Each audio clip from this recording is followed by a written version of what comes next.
Look, we're stuck in the system, we can't get out. It's time for a change, stop running your mouth. I'm looking for words, but I can't get it out. Look for the light, but the sun blotted out. Hold on, let me hop on the beat. Cause social injustice and prisoner mindset is something we gotta defeat. We idle these hoes and wear all these clothes with shoes that can't be creased. Steady looking for substance and change, but we searching all up in these streets. Got a stain on my shirt that I can't get out. My people on high like the top of the mount. We thirsting for truth, but there's no spout. Look for a savior, but no one around. But no one's around, but where do they look? It ain't in the church, it ain't in the book. We can't get a job, so we rather crook. They got us in chains, a fish on the hood. Look, harvesting not bodies, harvesting not organs. Got 'em real big mad, cause they culture boring. Pimping the poor, Jim Crow at the door. Selling our souls, our daughters a whore. I wanna give in, can't take it no more. Don't wanna believe our people are more. We swept our cup when we look at decline. We got a new bottle, it's filled with... Good evening, everybody. Good evening, good evening. So, little update real quick. Change the date of this show from Sundays at 7:30 Mountain Standard Time to Mondays, 6:30 Mountain Standard Time. But yeah, boom. So that's the only thing. You feel me? Some Sunday to Monday. That's it. That's all. Last week I introduced my co-host Kimmia, so y'all know we in here in the building. Hey, y'all. So boom, boom, boom. I'm gonna go ahead and brief disclaimer real quick, hit y'all with that. So y'all know here on the Make a Culture Move podcast, one podcast, Make a Cleansing Move podcast. This is the Make a Cleansing Move podcast where we are on the journey to healing. You feel me? We are taking our steps down the yellow brick road to heal ourselves, heal our hearts, heal our souls, heal the people around us in our circles. And you know, with that being said, sometimes the way that we go about healing may not be how you want to go about healing. So it could be a little controversy. And with that being said, we just ask that before you go jumping down our necks, think about why something made you feel some type of way. And then hit us up in the inbox, and then we can bring you onto the show and talk about it. That's all that is. Boom, bam. But yes, with that being said, check in with me, sis. How you feeling? Girl. Feeling, that's it. It's been, you feel me? It's only Monday. It's Monday. So we gonna see what the rest of the week got. But my boss texted me this morning, knowing it's my off day, talking about, can you come in? I didn't wake up till 3 hours after he texted me. I was like, I'm just seeing your text. Talking about just now. No, it's my off day. Don't call me on my off day. I don't even know you. I don't even know you. It's my off day. Chill. Y'all, she's crazy. I'm telling you, she's definitely crazy. Oh man, that's good. I'm glad you're feeling good. You know, hopefully it's a good week for you. Mondays is always a way to start. You know, gotta start the week with something. But how you feeling? You know, it's Monday. It's definitely, but it's also the end of the month, you feel me, which means we are into a new month, almost September, meaning we're getting closer to the end of the year. We are in Virgo season, so you feel me, we can go ahead and we're in Virgo season. That's what it is, which means we're closer to Sagittarius season. No, we're closer to Libra season. We're definitely closer to Libra. We're definitely closer to Libra season than we are Sagittarius season, for sure. But season started in 25 days, y'all. Yeah, 25 days. Look at the countdown. Yeah, my birthday is in a month. It is 28 days. So hey, and look, it's up. So boom, you feel me? But I'm feeling good. Other than that, we here and we are continuing to talking about understanding the 3A. So last week we talked about accountability and what it means to take account for your actions and the roles that you play in your own healing and the healing of others. Today, we're talking about acknowledgement. Acknowledging the things that you have done wrong, the things that you do right, acknowledging the positive behaviors and toxic behaviors, just acknowledging everything. But to start that off, what is acknowledgement? Tell me, sis, what's acknowledgement to you? Acknowledgement to me without using the same word in the definition, is being able to pinpoint a time, an event, an object, something, and give it its flowers. Whether those are dead flowers because it was some bad, right, or whether they're freshly blossomed because it was something good. So I like that. I would say acknowledgement without using the word, is recognizing the beauties, the uglies, just recognizing everything that goes a part of the accountability, just being able to recognize those things, pinpoint them, point them out, and deal with them, being able to deal with them. Yeah, that's what I would say it is. According to the Oxford language, acknowledgement means acceptance of the truth or existence of something. I like that too. Acceptance of the truth or existence of something. So boom, that's real plain and simple. What we're focusing on today, though, it really is we're all the villain in somebody's story. I know it's a tough pill to swallow, being, accepting the fact, acknowledging the fact, taking accountability for the fact that you are the villain in somebody's story. It doesn't matter, how good of a person you are. It doesn't matter how many people like you. It doesn't matter how much love and kindness you show out there. Somebody out there don't like you, and you have been the villain in somebody's story at some point in your life. And what we're doing today is we're acknowledging that. We're going to take the time to acknowledge who's the villain in your story and when were you the villain in somebody else's story, because that's what we really tend to not like. We can recognize who's the we can recognize when somebody's the villain in our story and in our life, but do we always recognize when we're the villain in somebody else's story? So this first question, when were you the villain? I got a couple of disclaimer, I used to be not shit, y'all. So there's a lot of young men walking around broken because I broke them. I'm sorry for y'all who are picking up the pieces. I apologize. Hurt people. That's all I'm gonna say on that. Hurt people. So yeah, but like I think the most memorable, my ex, such a sweet dude. When we dated, he was so nice. Used to be the sweetest dude, right? And I have always liked dominant men, and he was not one. And so literally, like, most of our relationship, I was telling him he needed to let his balls drop and be a man, because I was tired of not being able to be the crybaby in the relationship like I'm supposed to be. And then we tried to talk a couple years later, and this man was so heartless, y'all. I was like, what happened to you? He was like, you happened to me. I said, good point. You right. I can't even deny. My bad. You can't even deny it. My bad. I was man. It was personal. My bad. But so I know that he has some toxic behaviors now that I call, like, he shuts down and he doesn't communicate well anymore, because he would not over communicate with me, but like he would cry about everything. I ain't like that.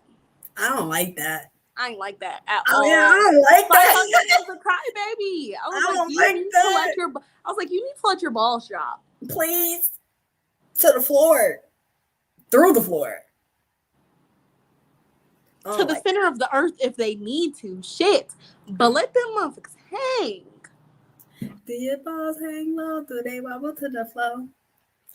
I can't y'all. But no, so that was the biggest time I was a villain in somebody's life.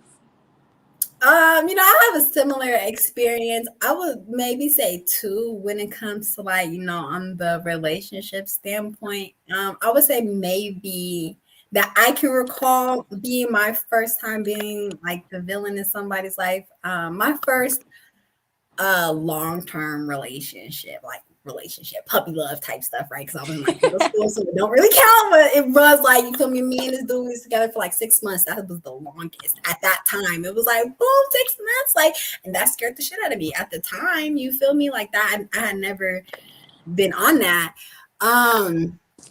And I know for a fact I was definitely the villain in his story because like he was one of the sweetest dudes ever. And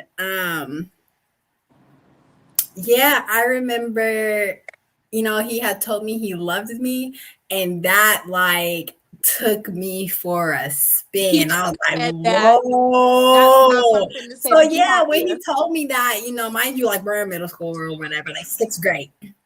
Him and my brother played on the same little league football team. And so called my brother and told him that he cheated on me. Was it true? No. Was it right? No.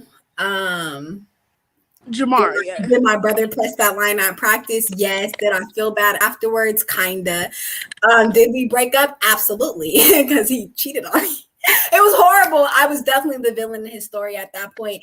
And I had to apologize for it because I like once I realized what I did, I felt so bad. Like, and I apologized. And, we were cool after, but this man was a dog because of it. Like he had told me, he was like, "You're the reason why I don't even trust females no more. Like I gotta for real tread lightly and be careful."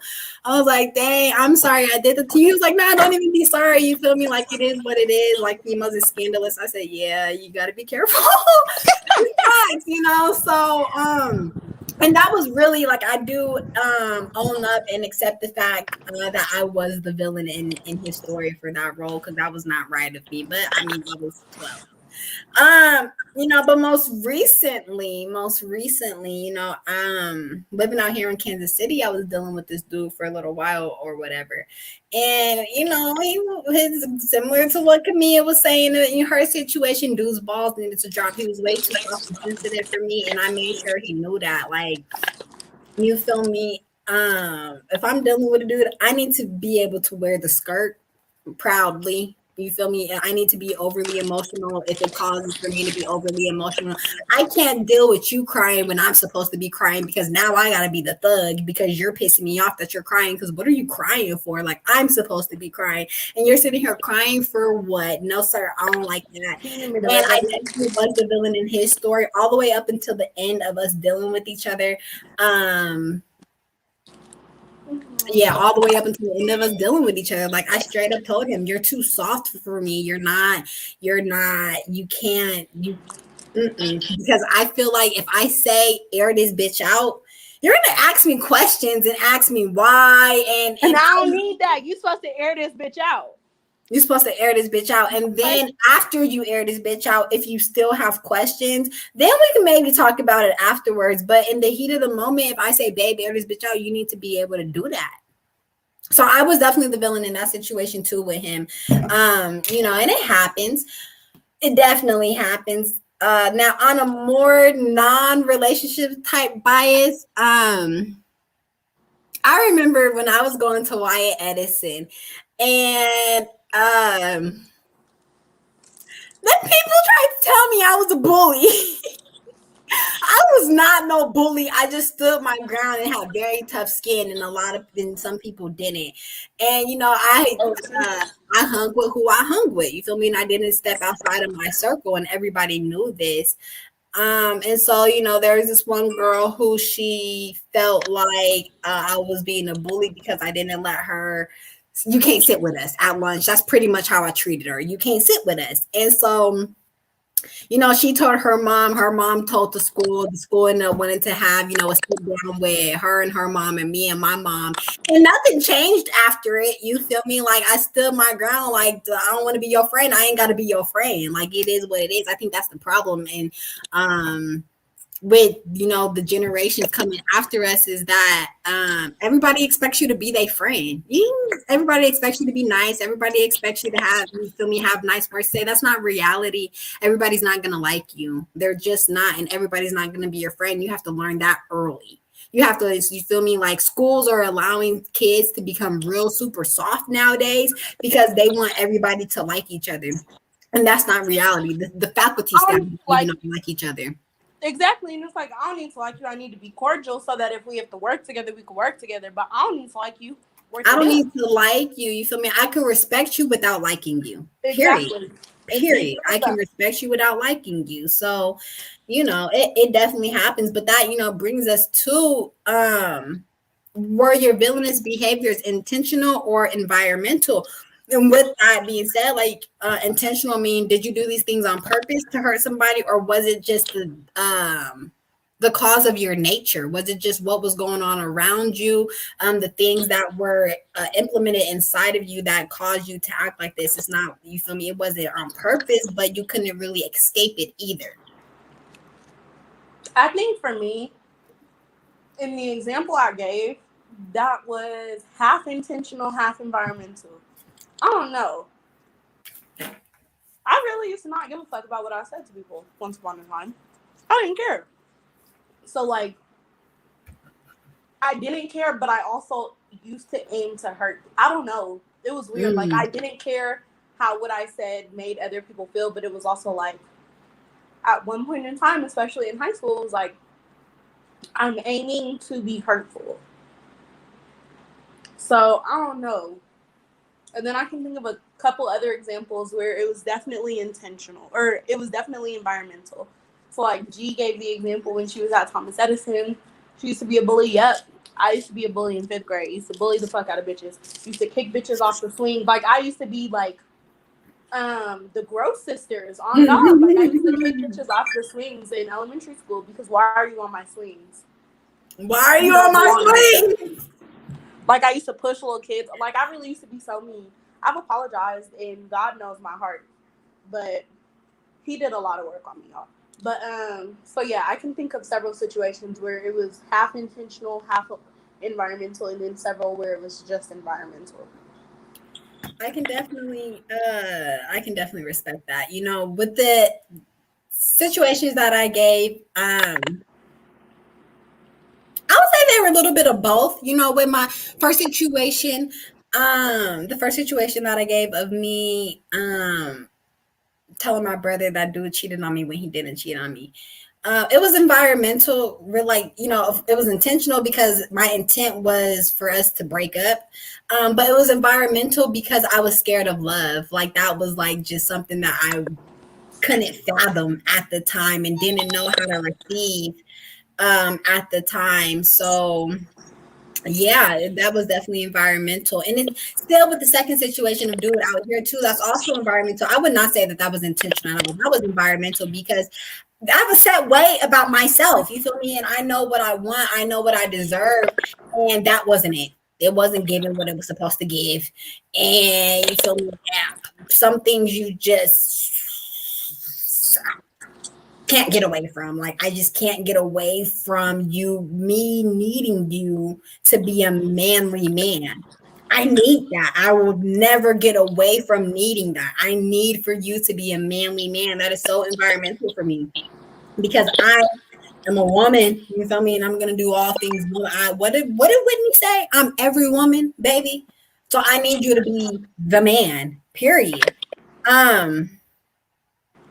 Yeah, so but with friend in the other situation, I'll say a little bit both. You feel me? I'm very intentional about the people that I allow to be in my life, but that's also an environmental thing because you can't just adapt to me. You have to grow. I have to grow on you. That, like, really, I do have to grow on you. People have told me this. I have to grow on you. I'm not the most friendliest person to just walk up to, I guess. People tell me I look mean. So, yeah. I don't even know how to escape that. That's just what it is. I rather being a Black woman, we just look mean all the time, I guess. And I think when people learn to look past that, I'm really a dope person. I really am. I'm really a dope person, but you just got to get past that. You first impression look, you feel me? It is what it is. And I'm from Denver, Colorado. We do not smile at motherfuckers just to smile at motherfuckers. We don't. That's not our nature. So you just got to get past that. It is what it is. That's very environmental. What was your role? We kind of talked about that a little bit as far as when we were the villain and what was our role in that. But breaking it down a little more specifically, what was your role in being the villain?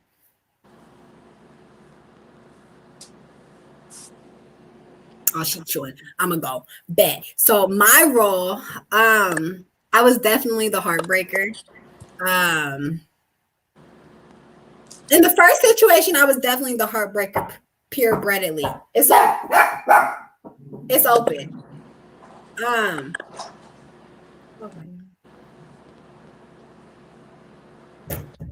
I was definitely the heartbreaker. In the second situation, though, my role was I was a woman. I feel like I feel like, I mean, I was definitely the heartbreaker as well, but that was because I was being a woman. Like I don't even know how else to put that. I was very peace out. I was very dominant in the fact that I wanted this man to be an alpha man, and he wasn't. You feel me? You can't force somebody to be something that they're not. He was a beta man. And as an alpha female, I need an alpha man. Period. You feel me? So my role in that was being an alpha female, trying to assert alpha dominance onto a beta man, and you can't do that because they don't know how to take on that responsibility because it's not in their nature to it. I had to learn that I can't be mad about it. I can't, you feel me, judge him on that. You are who you are. You're a beta male and I'm an alpha female, so we're never gonna mix. We're never ever gonna mix because the dominance that I want you to have, you're not gonna have, and all that's gonna do is cause my dominance to overrule your beta-ness, and it's going to cause for you to cry, and that's going They're to gonna cause become like a me, floor mat. exactly, that's going to cause for me to do one of two things. I'm either going to leave you alone or I'm going to treat you like a doormat because I see that it's easy for me to. Period. See, and I think for me, the role I played, I don't know, because I was gonna say coach, because I really feel like that. You feel me? Like I really feel like you said, you cannot teach a beta man to be an alpha man. And so it's like for me, I thought I was playing coach. Thought I could do it. Couldn't do it. And then was like, well, where did this go wrong? Right. So I think I know that's the role I played. Okay, so then how did your actions affect somebody else?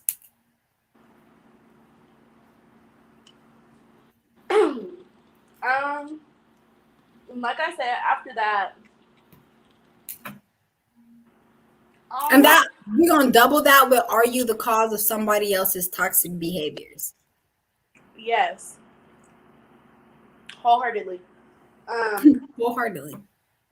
Because I feel like you can't be the villain in somebody else's story and then not cause some of their toxic behaviors. Facts. So we are all the cause of somebody else's toxic behaviors because at some point we were their villain. Right. We were their tough lesson. We were their, you feel me? So it's like, you can't be one without being the other.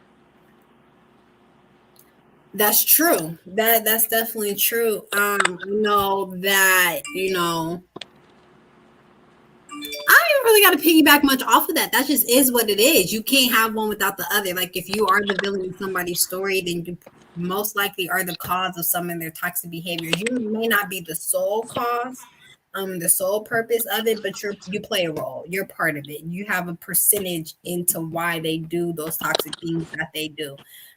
So that's what that is. So So this is the piggyback for us to recognize who were the villains in our own lives. Who's your villain? If you, off the top of your head, if you can just pinpoint one villain, who would that be? I got two. Okay. My dad and my mom's dad. Okay.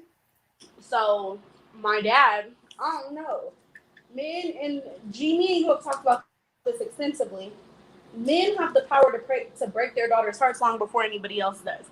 That's what Yes. my dad did. My dad was my first heartbreak. That was my first sense of feeling less than. Always came from him. And so it's like, damn.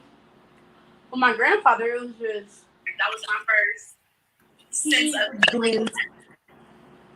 He My was bad. doing stuff. No, you're getting. He just traumatized me, and that, yeah. So it's like both of them are the villains in my story, and I mean, like, there have been some other sub villains, but I feel like I've never been hurt the way that those two men have hurt me. Facts. You know, I would have to agree with that one. My dad is definitely like my number one villain. He definitely taught me how to be a heartbreaker, because he's the one who broke my heart. And then I would say,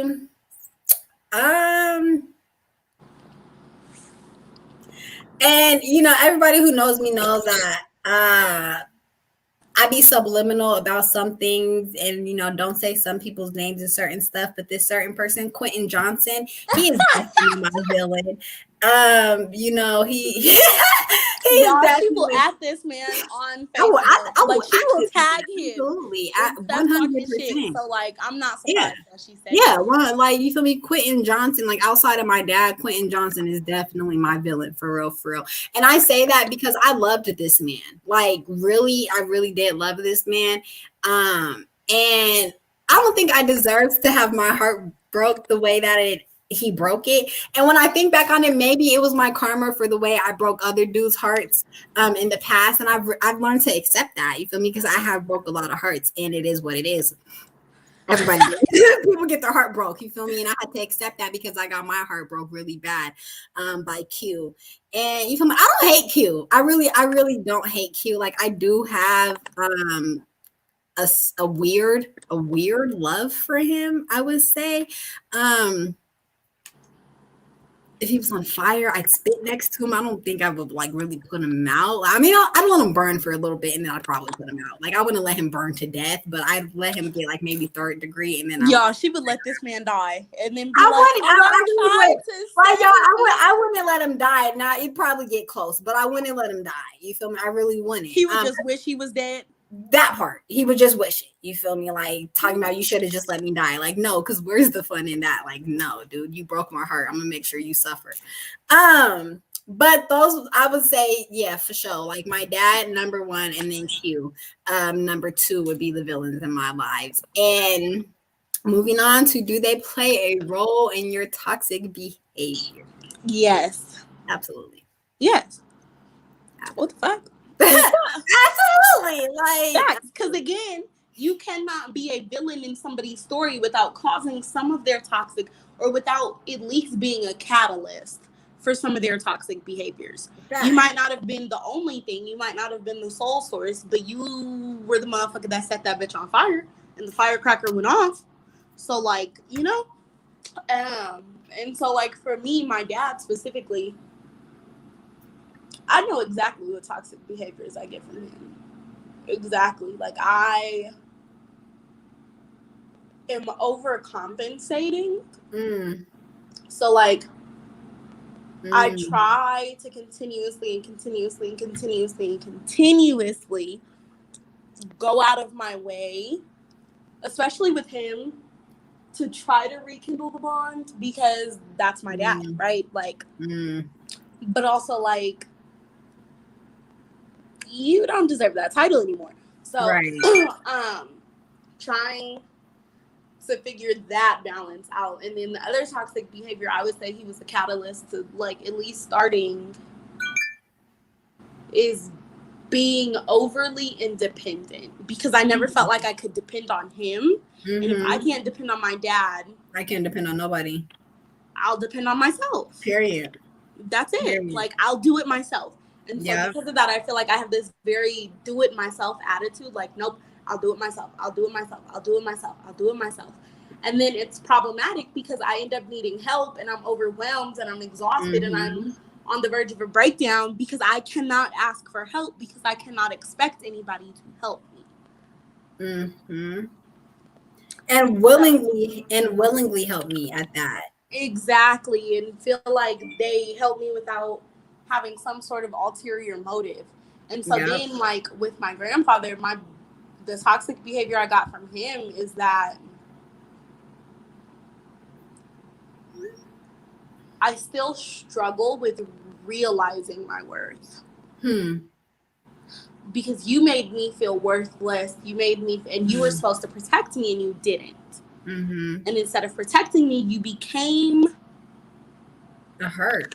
Literally the whole reason I'm traumatized. So like, yeah, I can't. PTSD. Exactly. So it's like at first I thought I was worth so much, you know what I mean? And then it's like I very quickly, when I realized what was going on, it's like shattered me, and I was like, oh, so I'm really not worth shit to like nobody. Like my daddy don't give a fuck. This nigga, my grandfather doesn't give a fuck. Like, wow, okay, well, I'm not worth shit. So boom, and then just took it and ran with it. You know what I mean? Like, so those are the toxic behaviors I would say that I get from those two. You know, I would definitely over independence, I would say that my dad gave me, you know, not wanting to be a burden onto anybody. So I'll go ahead and figure it out and do it myself before I have to demean myself to asking for help. And that's like, I'm getting to a point where I'm realizing asking for help is not demeaning myself of my worth. But that's what my dad made it feel like. Every time I have to ask for help, it's like it makes me feel like I'm demeaning myself to ask you for help. And so to not feel like that, I would rather not ask for help. I'd rather die than ask somebody to help me. And that is such a toxic behavior, because you really can't accomplish anything in life without the help of somebody else. So that's definitely a toxic behavior that my dad gave me. And also, I would say not believing in love. For the longest time, my dad is the reason why I didn't believe in love. And if y'all knew me before 2018, y'all would know. I did not believe in love. Like marriage was a no-go. Kids was a hell no. She literally just told us how she got her brother to beat some little dude up because he told her he loved her, and she was like, no thank you. So, no thank you. No thank you. So, you know, that's definitely something toxic, because you also can't get anywhere in life without love. So, you know, I'm slowly getting out of these things. And then the toxic behaviors that Q gave me, I wouldn't even say that he gave them to me, but he enhanced, because I already had them, like that not giving a fuck about how other people feel about stuff.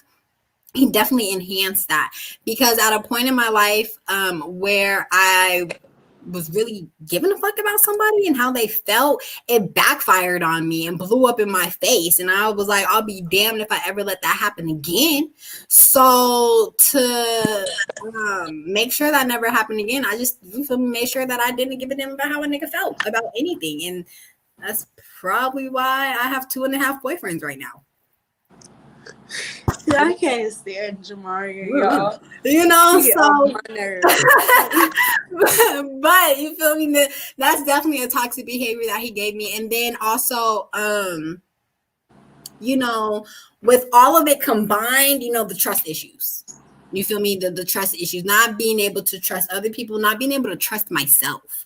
You can make the best judgment. Exactly. That's a huge one. Like, I don't even trust myself that I'm gonna make the right decision. I'm gonna make the right choice, to do the right thing, to love properly, you know, all of those things. Like, I don't even trust that it can happen. I don't even trust that it can happen. Like, those are definitely toxic behaviors that they played the role in, for sure. For sure. And this next question, y'all, that sis came up with, this is a bomb one, because it's, did you enable their behaviors towards you? And a lot of the times we don't think about how, you know, we allow somebody to be toxic in our life because of their title in our life, who they are, or how much we love them. But it's often that we do enable certain people to act a disrespectful, toxic, nasty way towards us because we love them. Yep. See, and that's exactly what I was getting at with this question. Because, like, for me, when I thought of how I was going to answer these questions and who my villains were, I realized my grandfather, I did not enable that at all. That had nothing to do with me. But my dad, I still enable his behavior. I do, because I'm still convinced that someday this man is going to be like, wow, I want a genuine relationship with my child. And I'm constantly let down and disappointed by myself that I fell for the bullshit again. But it's like, am I going to do it again? Yeah, because maybe next time he'll change. You know what I mean? Like, maybe next time he'll have his shit together before he talks to me. Maybe next time he won't blame me for his poor life decisions. And then, like I said, it's this never-ending cycle of I'm disappointed, I'm crying. My boyfriend's like, I don't even know where I'm at because you know who he is. And I'm like, because you weren't supposed to be this person. It's insanity. It's literally the definition of insanity. It is. And so I know I enable my dad's behavior towards me, but it's because it's like, I feel like the only other option is not having a relationship with him and then feeling like, God forbid something happened, I didn't do everything in my power to fight for that relationship. That's deep. That's definitely deep. You know, for a while I did enable my dad's behavior stories because he was my dad and I was a daddy's girl, you know. There was a time in my life where he could do no wrong in my eyes whatsoever. And then you know, I would say up until 2018, I enabled it. I definitely enabled it because I had those same thoughts of, you feel me, he's my dad. You feel me? At some point he's gonna figure it out. Like, he's gonna realize that me as his daughter, I love him. He wants a relationship with me. You know, all of those positive thoughts I once had to enable his behaviors, I used to have all the time, like, you know, what it is. Now, of course, you know, me being stubborn as I am, I would go on my streaks of not talking to my dad. But I would always forgive him and get back to talking to him because it's my dad. And now I'm at a point where I do no longer enable him. I had to realize that you are the parent and I am the child. And until you really need our roles to reverse, I can't enable that. And I look at it all the time like, that's why God gave you my baby brother when he did, because you're always going to have him and he's always going to take care of you because he doesn't really see the wrong that you do. And you were already so fucked off by the time he was born, you know, that he'll never get the same blunt end of him that we had. And I appreciate that. I don't want my baby brother to go through the same heartbreaks that me and all of my other siblings went through with my dad. So go ahead. That makes me think of a question I didn't even think of. So Okay. do you think that there are people in your life who have the same villain issue? Because, like, from that perspective, I know that my sisters feel the exact same way about my dad as I do. One of them enables his behavior a lot more, but that's, yeah. Absolutely. Absolutely. You feel me? Like my older brother, you know, his only thing that he wants, you feel me? He wants to catch the heads with my dad. He'll be cool after that happens, maybe, I feel like, but that's what he really wants. Like he has the most hatred for my dad out of all of us. And then my twin, you feel me? He enables it the most because they're very similar in a lot of ways and he just doesn't like confrontation. And I can definitely respect and understand that. You know, so I know like we have a lot of the same feelings for my dad, for the most part, but we also have different experiences with him also. Facts. That allow for us to deal with him the way that we do. You feel me? Amon's better at it than any of us, and I commend my brother all the way. He's the reason why I can be so good at it. If Amon wasn't as good at accepting my dad for who he is, I don't know if I would be. Like Amon is my strength in that.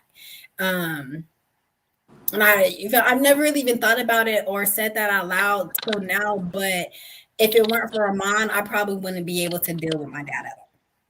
at all. Like if Amon didn't deal with him, I wouldn't be able to, and that's just facts. Like Amon is the reason why I can still relate with my dad. See, and I think I love that for you because it's like with me, that's a point of tension with at least 2 of my sisters. I'm the youngest of 5 girls, so I got 4 sisters. And at least half of them, that's my tension because they did not experience the same version of him as I did. While he is still the villain in their stories for similar reasons, because the reasons are not exactly the same, they have a problem trying to figure out why. I still have so much hostility towards him. And so it's like, it's hard because then it's like, well, fuck, you just don't understand. Like, and you never will understand. And I'm happy you don't understand because I wouldn't wish that on you. Exactly. But also it's like, do not continue to blame me for your father's actions. Right. And that's the thing is we have to understand, like with siblings and parents, you know, you have to understand that you're never gonna have the same relationship as your siblings have with your parents. It's gonna be different because you're a different child. So your experiences are gonna be different. Like my baby brother, the older he gets, the more he realizes and he can pinpoint like, damn, this is the bullshit my siblings have been talking about forever. But at the same time, he's gonna enable it because him and my dad are like this. Their birthdays are 5 days apart. You know, so and I want him to have the best relationship with my dad that he can have because we didn't, you know? And regardless of whatever, everybody needs both of their parents. Everybody needs both of their parents. So it's definitely, you know, when we were younger, when we were younger, it was hard watching my little brother have a relationship with my dad when we didn't. Because it's like, damn, like he's our dad too. Like he's and he was my dad first. The hell? So what do you mean to tell me y'all are happy-go-lucky all the time, but we have to be miserable? Like that, the shit don't sit right with us. That's not fair. Not fair. What did I do? Because what makes you better than me? We have the exact same bloodline, same mom, same dad, and you mean to tell me that you get treated like a rainbow with a pot of gold on both ends, and we get treated like it's y'all black got a hard knock life. Like no, that wasn't cool. But the older I get, the more I'm like, fuck it. I want him to have the best relationship that he can have because regardless of whatever, my dad is gonna be who he is. That's one thing that I am for certain of. That's not gonna change. My dad is going to be who he is. I've learned to realize that. And I've realized that because as many chances as I've given him to change, he hasn't. So I've had to just accept him for who he is. And that's why I proudly say my dad's a piece of shit. I mean, he's my piece of shit, but he's a piece of shit. Like, it is what it is, you know? So, yeah, I no longer enable those toxic behaviors, but I once did because being a former daddy's girl, I'm always gonna crave that. Now I'm always gonna crave that. You know, like I'm at a point in my life where my dad can, if and when I get married, my dad cannot walk me down the aisle. Oh, girl, I told my dad that one day. This man gonna say, "I'm gonna disclaim you as my dad." You could disclaim me. You still owe $30,000 in child support though, so disclaim me, cause I'ma still get paid. So. And even I had to like really realize that about my dad. Like when my mom and my dad were getting a divorce and my dad didn't even bother to show up to court to one, fight for his marriage, but fight for the rights of his kids. That kind of threw me. That kind of I expected you to not fight for your marriage. I expected that, but you didn't even fight for the rights of your kids. That definitely threw me. So it's like there's things where it's like, you know, my dad, the other fathers get to have experience with their kids. My dad, you don't have those privileges, bruh. You do not have those privileges at all. You can walk down the aisle. You cannot do that. Because it's like certain things with me that a father is supposed to experience with their child, especially their daughter.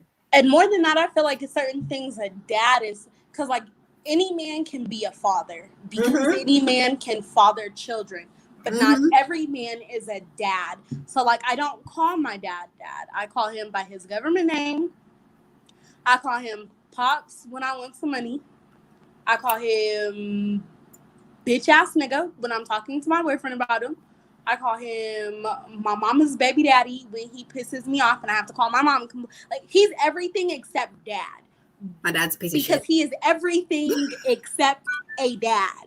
Yeah. And so it's like, you really cannot get that title. You do not get those privileges. You will not get to walk me down the aisle. You do not get a say in if you give a fuck about who I'm dating, or because that's not your role. Your role was always father. Your role was always sperm donor. So act as that in that manner and only that manner, because that's what you showed me you were willing to be. That's what you showed me you were willing to be. That's what you showed me you have the capacity to be. You know. So don't get mad that I'm exercising your full capacity and only that. I'm not going to give you privileges outside of your capacity because you cannot handle them. Because if you could handle them, you would have handled them 23 years ago. Period. But you didn't. You know? So you won't. And now we're here. And now we're here. And now we're here. You know, so, and it's crazy because like I think about it, you know, just because they're the villain in your story doesn't mean they're going to be the villain in somebody else's story as well. Like, you know, my grandfather, my mom's dad, you know, for a period of time, he was the villain in my mom's life, right? In her story. And, but he was never, ever, ever not. And my grandpa died 2 weeks before my 22nd birthday. He was never the villain in my story. Never. And the older I get, you know, I'm realizing like just because my dad is the villain in our story, like I'm watching him not be the villain in my niece's stories. You know, because he does have a relationship with my brother's oldest daughter. And even though it's some weird shit, you know, watching my dad be able to kind of turn around some of his toxic behaviors now that he's a grandfather, that warms my heart, you know, because like I think about that often, like how my grandfather was the villain in my mom's story, but never. He was never, ever, ever when I say my grandfather was ever a villain in my story. And it's not like he was a different person to me than he was to my mom. He was still a mental ill, alcoholic, drug head in my life like he was in her life. The difference was that he was my grandpa, not my dad.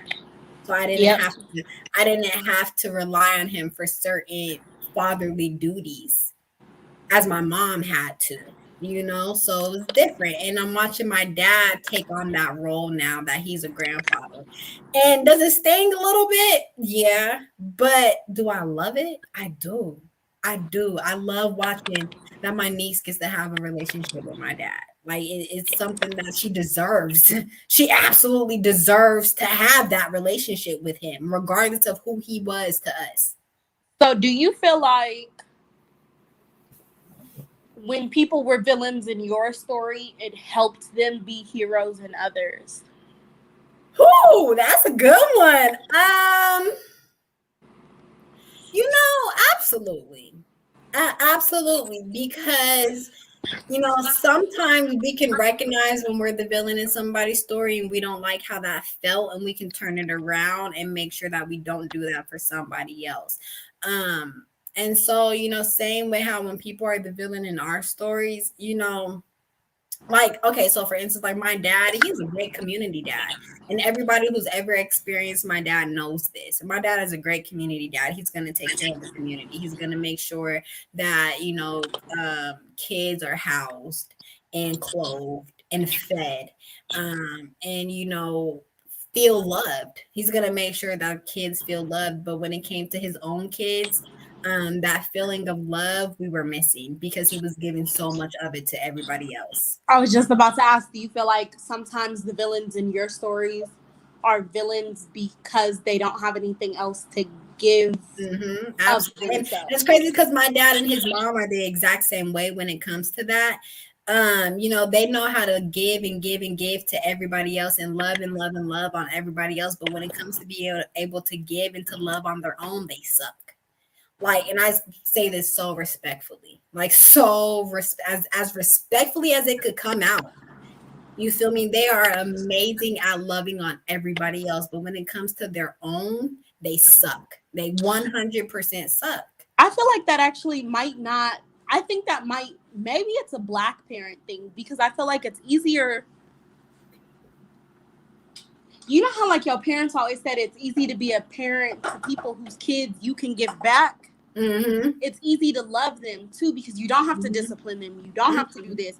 You don't have to see them at their worst. You don't have to go off on them. Y'all aren't getting into arguments. So it's like, I really you don't have to see they're ugly. You don't have to deal with their ugliness all the time. So I think it might actually be easier, and maybe this is a human thing. It might be easier for us to love those who are not ours, because we don't have to deal with them. You don't have to deal with the bad and the ugly. And I think that's the thing that makes love so powerful, when somebody can love you through your ugly. You feel me? That's the thing with moms, right? Moms don't give up on their kids because they pissed them off, or because they got in trouble, or because they're not being grateful. Like, yeah, they get mad and get irritated, but you feel me? If me and my mom are fighting and I call her right now and say, I need you, she's gonna be there for me. Period. Now, if I did that with my dad would be like, oh, remember the little shit you said? Yes, I remember what I said, and I'll say it again. Bitch, I think I still need help.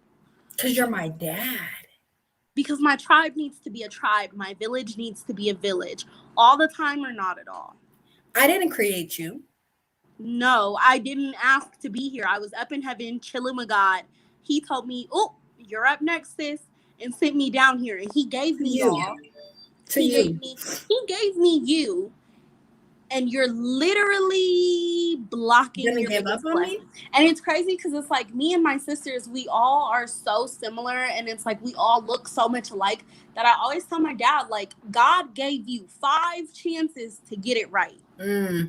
5 chances. When you gonna get and it right? You fucked up every. When you gonna get it right? Hey, because third time is a charm. So we got to 5. And I look at my dad that same way. Like, you feel me? God gave you these opportunities to be a good dad, and you ran over him every single time. I mean, there were times when he would tell me he was coming wherever I lived at the time to come see me for my birthday. He would do this. He would do that. I'm sending you gifts. Literally, God gave him chance and time again to be a dad. And every single time he fucked up. It's like, and it's crazy because I be trying to, recall some of my good memories with my dad, because I have some, but the bad overpowers every single time. Every single time the bad memories be at the front of my mind. And I be trying to think of like good shit that we've been through, because we do have some good memories. But my favorite memory with me and my dad is I think it was my junior year of high school. Might have even been my senior year of high school. But I remember we were homeless and we were staying at the Embassy Suites by TJ. And it was football season. And so y'all know I was the football manager for South or whatever. We had a football game that was at the school, right? Because All City Stadium was at South. You feel me? So it's not like I had to travel to get to the game or anything like that. We had a game that evening after school. Again, I reiterate, we were homeless. After the game, I had asked my dad if he could give me a ride back to the hotel. He told me that he wasn't going that way, and I didn't ride with him. I said, of course I didn't ride with you, because I came straight from school. I didn't have to ride at all. I just walked my happy ass out of the building. And mind y'all, is okay. Football season, so it's getting dark earlier. It's already dark outside. You feel me? The fact that I had to catch the bus, like it fucked with me. It definitely fucked with me because of what his response was. His like, mind you, I had already been molested in my life at this point. I had a fear of the RTD because that's where I was molested at. And the fact that this man who was supposed to be a hero to me told me that he wasn't going that way, and I didn't ride with him, so he couldn't give me a ride, and I had to catch the bus late at night by myself. It kind of changed my perspective of my dad and the type of man that he was. And I developed a strong hate for him at that moment. That's, slowly gone away over the years. But that's one of my favorite memories with my dad, is how he wasn't there for me when I needed him. And that definitely sparked something to me. It was like, I will never need a man for shit. I don't give a damn what it's for. I can't rely on my dad to give me a ride. Right. How can I rely on anybody to do anything? How can I rely on anybody to do anything? So I was like, yeah, I'm cool on bro.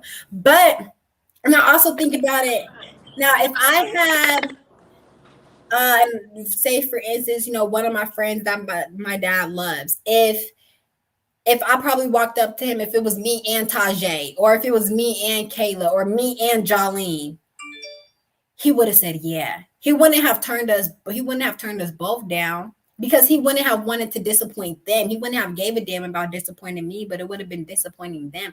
Especially, and I say this, especially if it was me and Jolene, he would have never said no, because Jolene is his mom's goddaughter. So he would have never said no if it was me and Jolene approaching him, but because it was me by myself, he denied me the privilege of having a father. Facts. It's definitely, it's a struggle. It's a struggle, but the path down the yellow brick road wasn't easy. They had trials and tribulations and shit that was getting in their way, almost died. Dorothy probably wanted to beat everybody up about 10 times a day. You feel me? They almost died and everything, but they made it. That's the point that we trying to make. You don't make it. You just got to get through these things. You got to, what was our first one? Accountability. Take accountability for some shit. Acknowledge some shit. You feel me? Acknowledge those things. Next week, we're going to talk about accepting those things, just dealing with it and accepting it. You feel me? Because what you got to realize, what you got to learn is not everybody's going to like you. Do you like everybody? You're going to be the villain in somebody's story, period. And it's okay. It's life. Cool. It's okay. We're not telling you to just go out and be a villain. No. It's not what the fuck we are saying. We are saying in the event that you happen to come across somebody and you end up the villain in their story, hold yourself accountable for it. Because that's going to make them respect you. The thing is, like, if you can hold yourself accountable for being the villain in somebody else's story and they realize that and you can own up to that, it's like, it's what you're going to deal with, one or two people, okay? Mm-hmm. The person who's going to be like, damn, I forgive you because you recognize your faults. Or it's like, okay, thank you for recognizing your faults, but fuck you. And both of those are okay. It's okay if they forgive you. It's okay if they don't, because at the end of the day, forgiveness is for self. It's never for the other person. Never, ever, ever for the other. I have forgiven my dad for all the bullshit he's put me through because it allows me to grow. Facts. And not because he's never apologized either. I've never got an apology from my dad for all the bullshit he's put me through. But I forgave him for it because it helps me grow. It's not for him. That's what you got to understand. Facts. It's easier said than done, right? Facts. But do that shit. I don't even know what else to say with that. Just do that shit. You feel exactly. Me? And like we said, hold yourself accountable to the damage that you did. Acknowledge the role that you played in their suffering and acknowledge the role you might need to play in their healing. Oof. Because your role in their healing might be not being the fuck around. And that's okay. It's okay. Your role in their healing might be having to go to mediation with them and sit and talk through it with a fucking third-party therapist who has nothing to lose. That's okay. A non-biased Your role could be finding out how to love them in their love language and get back in their good, whatever your role is in their healing, acknowledge it and accept it. Because you were the villain, so now it's on you to hold yourself accountable to that and all that it comes with. Period. You feel me? And it's really that simple. Like, I know it may seem a little difficult and a little scary, but if you want to heal, you want to begin the journey, the path of success, these are some of the steps you have to take.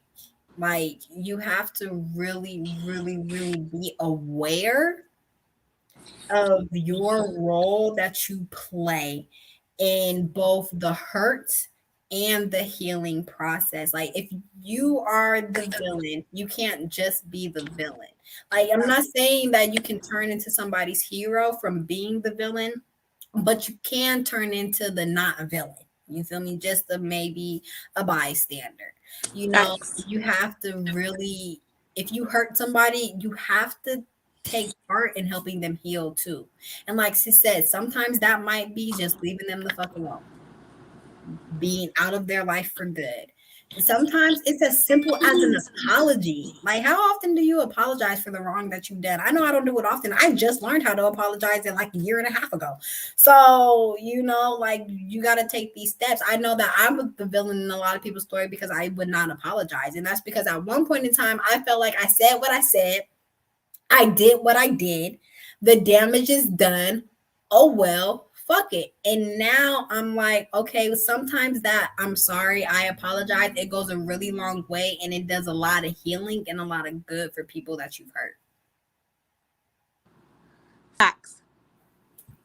And so that is that's what we got for today, y'all. That's what we got for you. Y'all today, y'all. That was what the second A of understanding the 3 A's. We did accountability and acknowledgement already. Like I said, next week will be acceptance. But yeah, y'all, for real, take the time to like think about all of this, all of that. You feel me? The accountability, really think about the places you need to be accounted for, all of those areas. And the acknowledgement, acknowledge where you went wrong. Yep. Acknowledge where you went wrong in somebody else's story. Just do that shit. Just do it. Nike. Okay, just do it.